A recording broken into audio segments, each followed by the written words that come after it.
Dexter, I'll be right over there if you need me. Hey, good looking. I'll be back to pick you up later. Yeah, is this seat taken?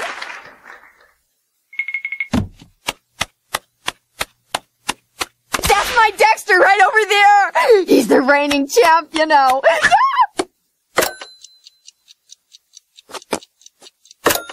Let us play some chess.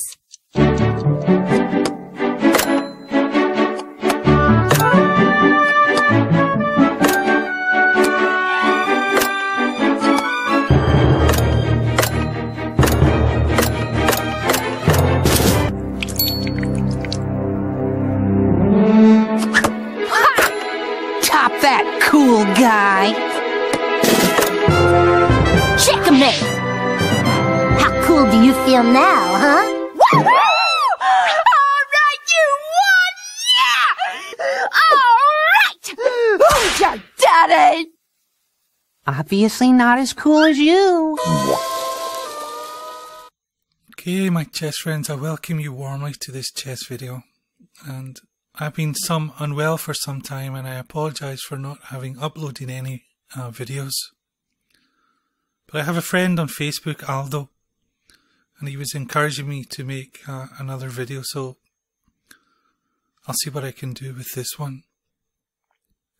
I had it in my mind to do a video on calculation, because I think it's an understatement to say that it is without a doubt probably the most fundamental and important skill that a chess player can acquire. And there are not a lot of videos on it, as far as I can see, on YouTube or elsewhere. Now, the problem with making a video on calculation is that the video ends up being nothing more than a review of lots of variations. And I hope to try and avoid this. I cannot look at every single variation, but I'll stop at the most important points in the game, and we'll see how calculation is used to evaluate chess positions. Now, calculation is it's a process. First of all, we pick candidate moves, and I'll show you how we can pick candidate moves.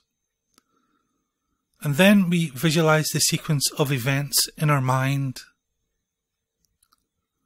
And lastly, and probably most importantly, is that we make an evaluation of the position after the sequence of events has transpired.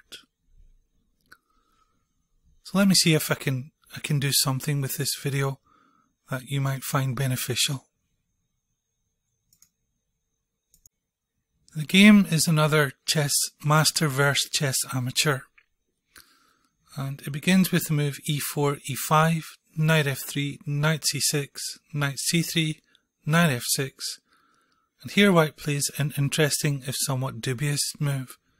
He plays g3, with the idea to bring the bishop to g2, where it looks along this diagonal here. But as you can see, the bishop is blocked by its own pawn.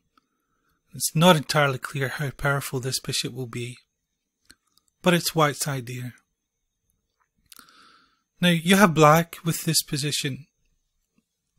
What are your candidate moves? How do you decide on the moves to play? Well, essentially we pick candidate moves from the most forcing moves, simply because these are not only the most powerful, but they are the easiest to calculate, because we can see that our opponent must make a reply. The forcing moves come in three kinds: checks, captures, and attacking moves. Do we have any checks in this position? And the answer is no. Do we have any captures? And we can see that we could capture this pawn here, but it's likely that white will simply capture it back, and we will be down material. So we don't really have any captures that we can evaluate. Do we have any attacking or forcing moves? And the answer is yes. We have d5, which attacks the centre and threatens to take this pawn here on e4, and our opponent must do something about it. We also have the move bishop to b4, threatening to take this knight and winning this pawn here on e4. There is another candidate move, I suppose, bishop to c5, but it's simply not as forcing as these other two moves. So we'll look at the most forcing moves first. Now, what about d5? Evaluate it in your mind.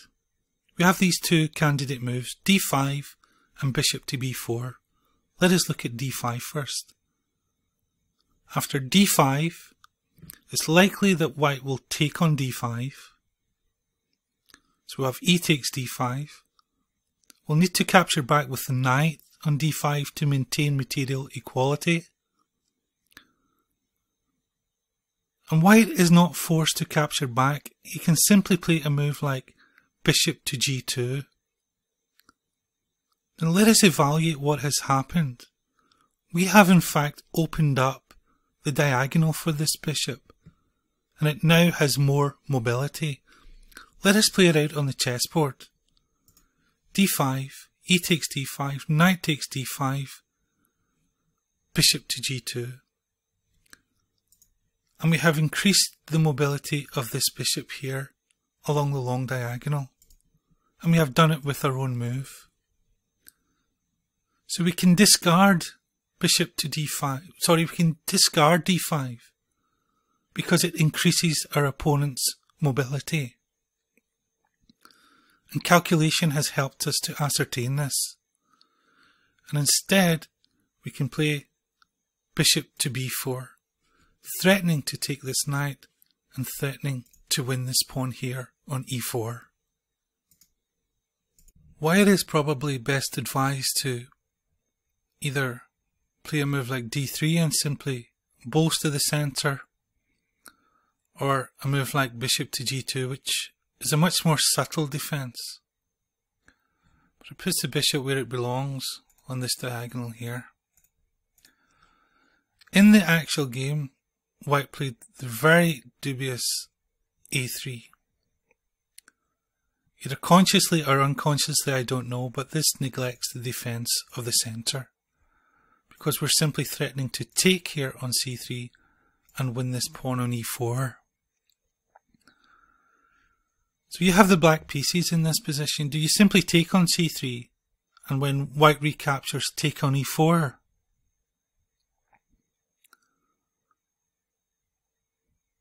Well, the answer is no, because we need to visualize if our opponent has any forcing moves after this sequence of events.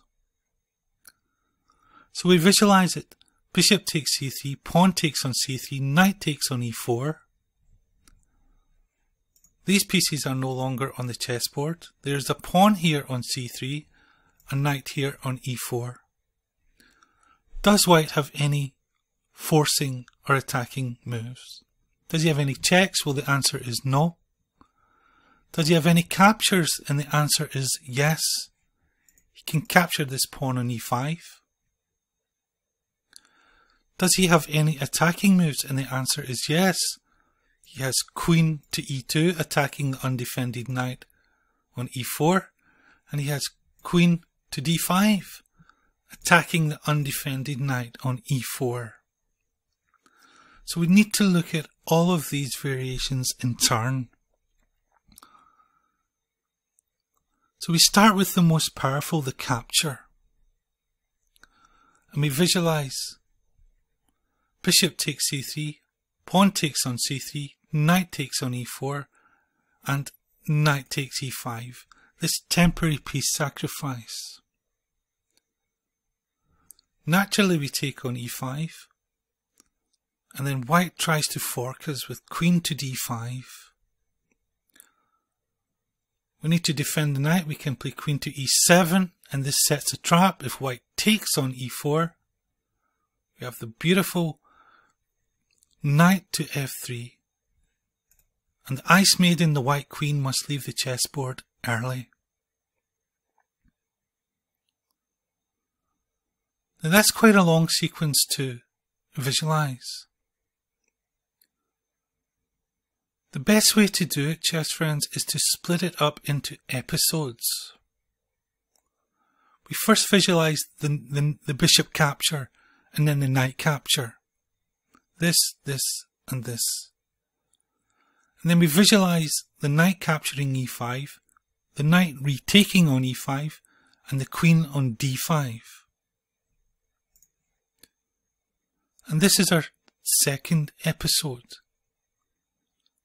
And then we can evaluate that queen to e7 protects. White cannot take the knight on e4. Otherwise the queen is lost. And thus calculation has helped us to evaluate this variation. And there is no way in this variation for white to regain the material. What about queen to d5? Attacking the undefended knight here on e4. Well, we can see that we can simply play knight back to f6. The queen is attacked and must move. And what about the other one, queen to e2? Oops, sorry. Well, we can simply play d5, defending our knight. And we have a beautiful pawn center, an active knight, and we are up material. So calculation has helped us in all of these areas to evaluate this sequence of events. Bishop takes on c3, pawn takes on c3, knight takes on e5, and we can play it with confidence because there is no way for white to take advantage of it or even regain the material that they have lost.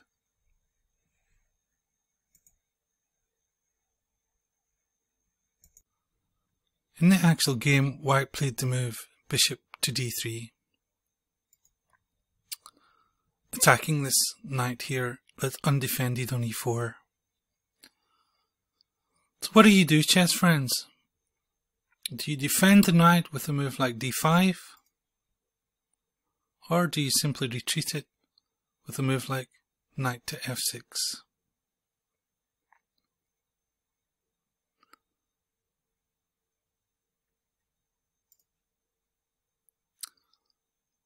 Let us evaluate the position after d5. What is likely to transpire? Does our opponent have any checks, captures or forcing moves? The answer is yes. You have bishop takes on e4. We'll probably be forced to take on e4.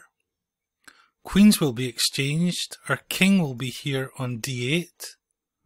And then white can play knight to g5. Forking the pawn on e4 and the pawn on e7 and regaining the material back.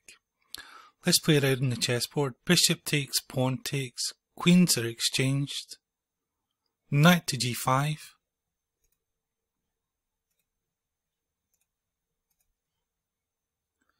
king must defend, and white has regained the material. We have lost castling rights and the entire variation is unsound for us. So we can dispense with the move d5 and instead we can play the much better and more forcing in fact move knight to f6 because it comes with a threat, and that of course is to play e5, e4, forking these two pieces here.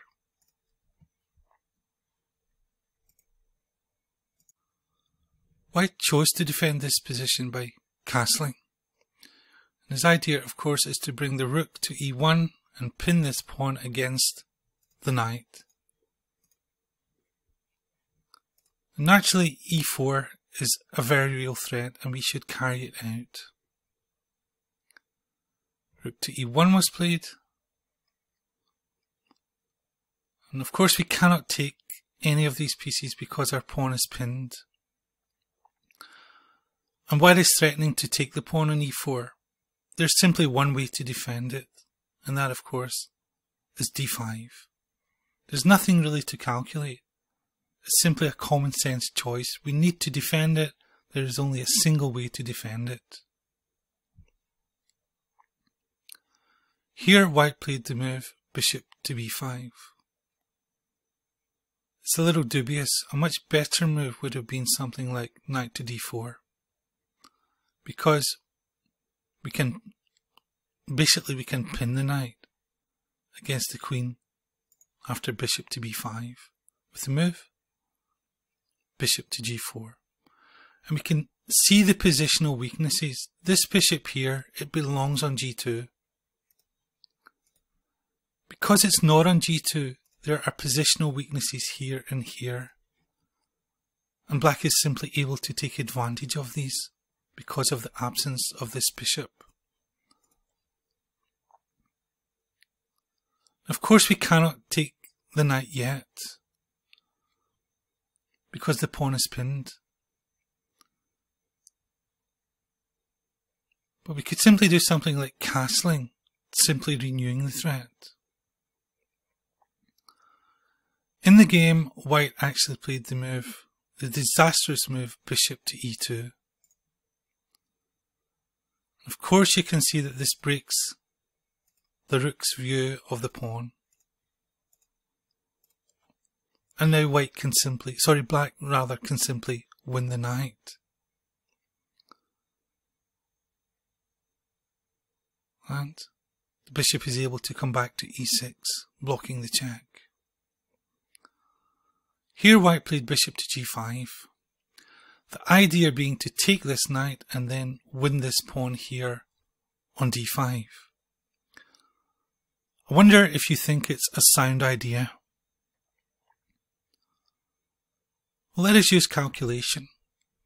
What happens after we castle? Well, bishop takes on f6, queen takes on f6, bishop takes on d5. Do we have any forcing move, any checks, captures, or forcing moves after this sequence of events? And the answer is yes. We have rook to d8, pinning the bishop against the queen. Let us play out the variation. We castle. White carries out the idea. Bishop takes, queen takes, bishop takes on d5, and then comes rook to d8, pinning the bishop against the queen. There's simply one way to defend, c4. But we can undermine the defense of the bishop with the forcing move, knight to e5, threatening either to take this pawn or to play c6, attacking the pinned piece. Now white tries to get out of it by attacking the knight twice. And here black plays a beautiful move. Plays rook takes on d5. Defending the knight and sacrificing the exchange. After pawn takes, do we simply capture with the bishop? Well, my chess friends, use the technique of calculation. Do we have any checks, captures, or forcing moves? Checks are more powerful because the opponent must reply, so we look at them first. And we can see that we have the intermediate move, knight to f3 check. If the king goes to f1, we have bishop to h3 checkmate. So the king must come to either h1 or g2. We can simply play knight to f3 check because it's the most forcing move. In the game, king to g2 was played and bishop takes on d5. And here we are threatening all types of nasty things against the white king. We could play the discovered check, winning the white queen, or we could simply take the rook, all sorts of nasty things. King to f1 was played, getting out the gaze of this discovered check. Again, let us use our technique. Do we have any checks? Well, we do, but it's not really doing anything. Knight takes on h2 doesn't really do anything. Do we have any captures? Well, yeah, we could take the rook here and win the exchange. But we have a much more forcing, attacking move.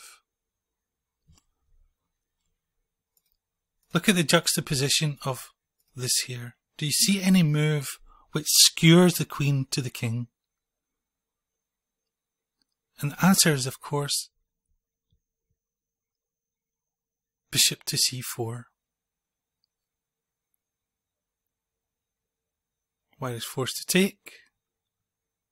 And then comes knight to d2, forking the king and queen. And here the game ended.